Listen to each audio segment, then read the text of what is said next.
সদরঘাটটা সেটা মোগল আমল থেকেই এখানে ঘাট ছিল এবং এই ঘাটকে কেন্দ্র করেই আশেপাশের শহর এবং এখানে ব্যবসা বাণিজ্য সব কিছু এই ঘাটকে কেন্দ্র করেই।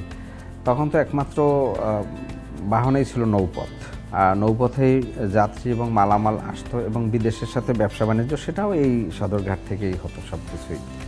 তারপরে বিআইডব্লিউটিএ ইনভলভ হয় 1960 সালে আমাদের গেজেট নোটিফিকেশনের মাধ্যমে বন্দর ঘোষিত হয়।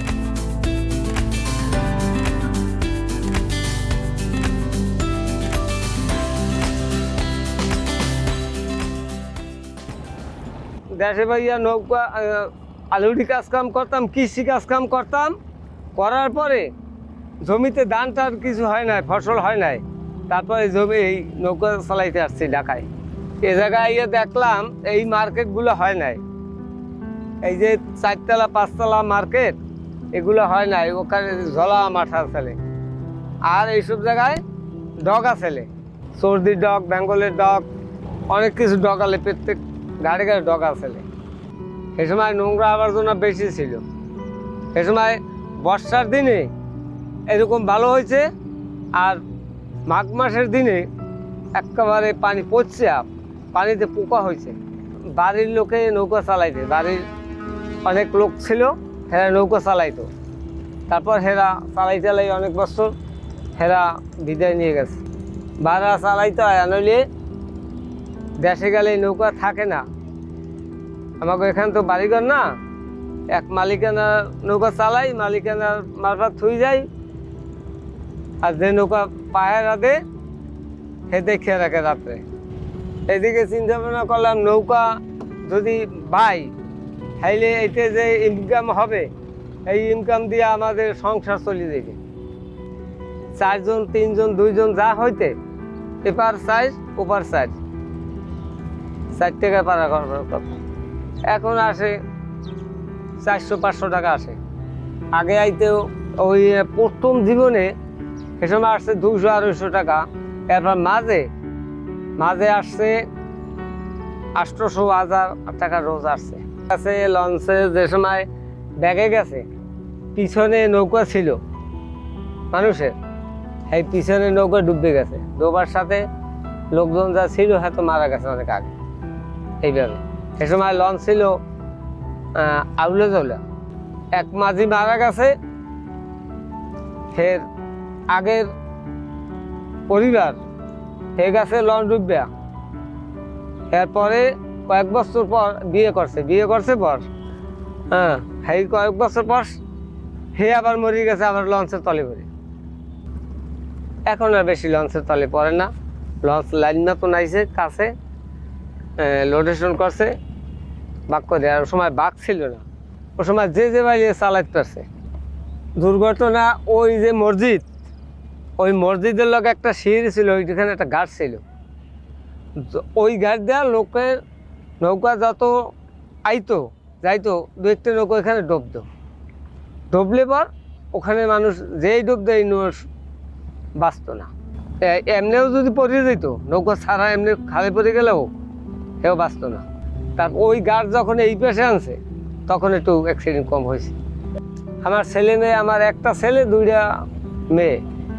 আমার ছেলে বলগেরে কাজকাম করে, জাহাজ চালায়, ইনকাম করে, মাঝে সাঝে করে, আবার করে না। হ্যাঁ, আমার টাকা পয়সা ঠিক মতন দেয় না। আব্বাই কাজকাম করে খাইতে পারে না। এসে যে বুড়ো মানে কত মানে কাজকাম করে, আব্বাই কাজকাম করতে পারে না। আমি মনে ভাবছি যে আল্লাহ পাক আমারে পরীক্ষা করে, যখন আমার টাকা পয়সা আল্লাহ পাক দেয় না, বেশি কাজকাম করে খাইতে হয়। যেমন নবীগো আল্লাহ পাক পরীক্ষা দিয়েছে, এরকম তো নবী সাহাবিগো পরীক্ষা দিয়েছে। আমরাও তো এই সাহাবির লোক, আমরাও তো নবীর উম্মত, আমাকে আল্লাহ পাক পরীক্ষা দিয়েছে। এই মনে করি আমি কাজকাম করিয়া ওই চিন্তা ভাবনা মনেটা থুয়ে দিই। আর্থিক অবস্থা একটু ভালো হইতো আল্লাহ লাইয়া, হাইলে আমি চলে যেতাম তাবলিগে, চিল্লে যাইতাম। এখন চিল্লে যাবো, হে টাকা পয়সা লাগে তো এতে যাইতে পারি না। হজে যাওয়ার নিশ্চয় আছে, তো হজে তো যাইতে পারবো না, আল্লাহ নাহলে তাবলিগে যাবো 3 চিল্লা, এক ছিল 41 দিন।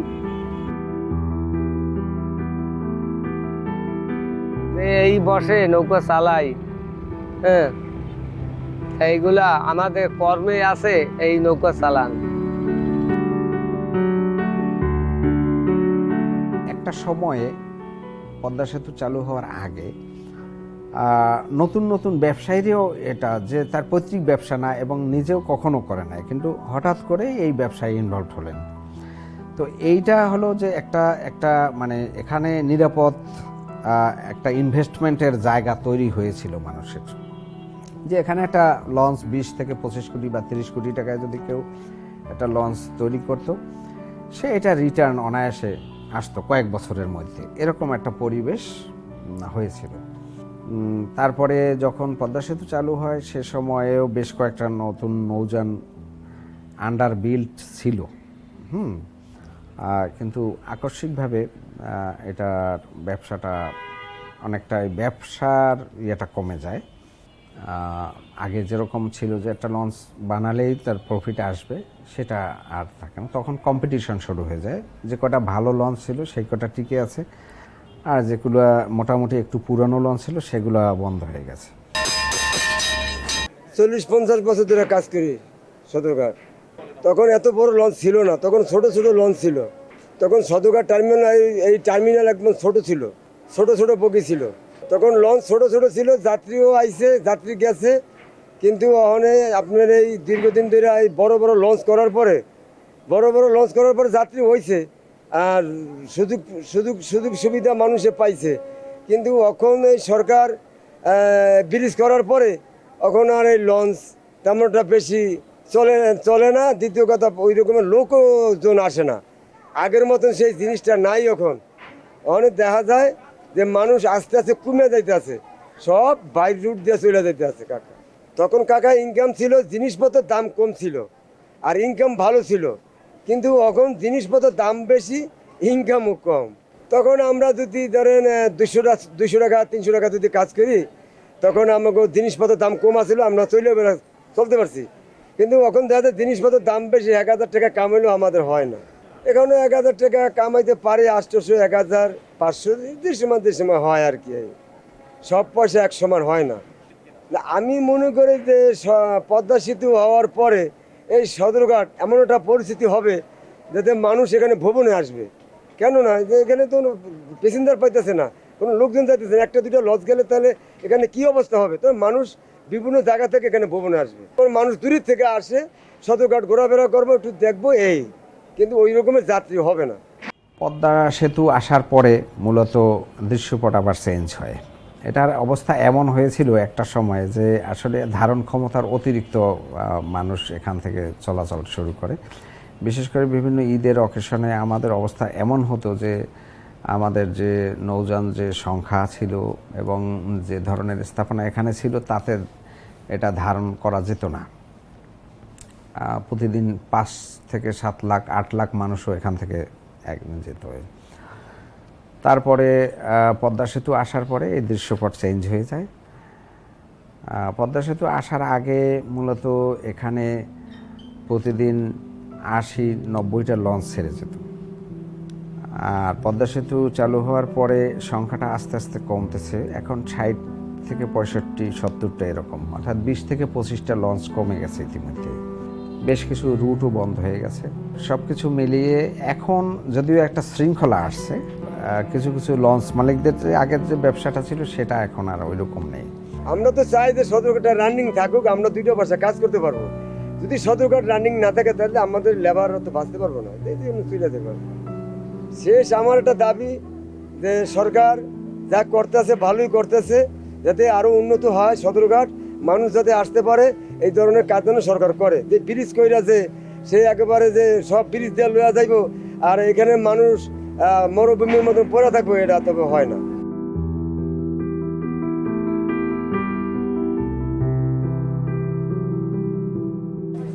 তখনকার আর এখনকার অনেক পার্থক্য। তখন ছিল আপনাদের একটা টার্মিনাল ছিল, এখন বর্তমানে 2টা টার্মিনাল। পন্টুন তখন যেটা ছিল এখন অনেক বড় পন্টুন। তখন গেট হয়তো সম্ভবত ছিল 3টা 4 5টা বোধহয় গেট, এখন গেট আপনার 18 থেকে 20টা গেট। ঈদের সময় সব গেটই খোলা হয়, এখন তারপরে মোটামুটি 16-17টা গেট থাকে। না, যেটা সংক্ষেপে যেটা বলি যে তখন এতটা অপরিষ্কার ছিল না, এতটা দূষিত ছিল না, এখন একটু ময়লা টলা বেশি দেখা যায়। তারপরে আমাদের বিআরডব্লিউতে প্রায় অভিযান চালায়, প্রায় পরিষ্কার করে, কিন্তু পারে না আর কি। যে আগে সদরঘাটে বরিশালে লঞ্চ ছাড়তে হয়তো 5টা থেকে 7টা, এখন ছাড়ে 2টা বা 3টা, তারপরে অনেক কম প্যাসেঞ্জার। কিছু যাত্রী তো আছেই নৌপরিবহনে যারা স্বাচ্ছন্দ্য বোধ করে। না বন্ধ হবে এটা আমি বিশ্বাস করি না। এরা বিভিন্ন পদক্ষেপ নেবে হয়তো, যেমন রাস্তাঘাটের উন্নয়নের একটা চিন্তা ভাবনা করতেছে, যে যানজটটা যদি না থাকে, ফ্লাইওভারের চিন্তা ভাবনা আছে, প্ল্যান আছে, যা শুনতেছে আর কি। এগুলি হলে হয়তো প্যাসেঞ্জাররা আরামে আসতে পারবে। এটা আমি বন্ধ হবে নাকি, না পদক্ষেপ নিলে আমি বলবো না, বিভিন্ন পদক্ষেপ আছে, মাস্টার প্ল্যান আছে, এটা হয়তো আমাদের তারা বলতে হবে, আমাদের বিআরডব্লিউটির মাস্টার প্ল্যান আছে। আগে হলো নদী রক্ষা করার এটা হলো যে সিএস পরবর্তী যেসব জরিপ হয়েছে সেই সব জরিপে ব্যক্তি মালিকানায় নদী চলে গেছে। নদী ক্রমাগত ভরাট হয়েছে, ব্যক্তি নামে রেকর্ড হয়েছে। এরপরে মহামান্য হাইকোর্টের আদেশ আসলো 3503/2009 এবং মাননীয় প্রধানমন্ত্রীর নির্দেশনার আলোকে আমরা উচ্ছেদ অভিযান করেছি। নদীর সীমানা চিহ্নিত করা হয়েছে, সীমানা চিহ্নিত করে সীমানা পিলার স্থাপন করা হয়েছে, ওয়াকওয়ে তৈরি করা হচ্ছে। এটা দ্বারা মূলত নদীর সীমানাকে স্থায়ী করা হয়েছে। তো এখন বুড়িগঙ্গা, তুরাগ, বালু এবং শীতলক্ষা এগুলা কিন্তু মোটামুটি পরিপূর্ণ প্রশস্ততায় আমাদের ফিরিয়ে আনা হয়েছে। আমি তো উন্নয়ন চাই, উন্নয়ন হবে আশা করি, এবং শুনি যে আমাদের বিআরডব্লিউটির মাস্টার প্ল্যান আছে, বিদেশি আদলে হবে, হয়তো সিঙ্গাপুরের আদলে হবে, এই জন্য শোনা যায়, হবে ইনশাল্লাহ হবে।